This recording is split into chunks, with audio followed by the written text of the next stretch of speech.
اللہ کے نام سے شروع جو نہایت مہربان رحمت والا ہے۔ اے ایمان والو، اپنی پاک کمائیوں میں سے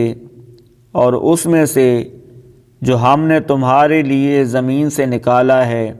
اللہ کی راہ میں کچھ خرچ کرو، اور خرچ کرتے ہوئے خاص ناقص مال دینے کا ارادہ نہ کرو، حالانکہ اگر وہی تمہیں دیا جائے تو تم اسے چشم پوشی کیے بغیر قبول نہیں کرو گے، اور جان رکھو کہ اللہ بے پرواہ حمد کے لائق ہے۔ شیطان تمہیں محتاجی کا اندیشہ دلاتا ہے اور بے حیائی کا حکم دیتا ہے، اور اللہ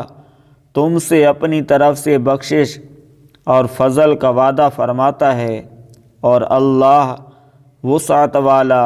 علم والا ہے۔ اللہ جسے چاہتا ہے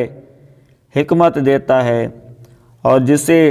حکمت دی جائے تو بے شک اسے بہت زیادہ بھلائی مل گئی، اور عقل والے ہی نصیحت مانتے ہیں۔ اور جو تم خرچ کرو یا کوئی نظر مانو اللہ اسے جانتا ہے، اور ظالموں کا کوئی مددگار نہیں۔ اگر تم اعلانیہ خیرات دو گے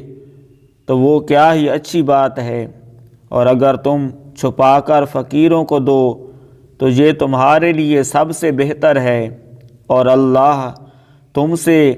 تمہاری کچھ برائیاں مٹا دے گا، اور اللہ تمہارے کاموں سے خبردار ہے۔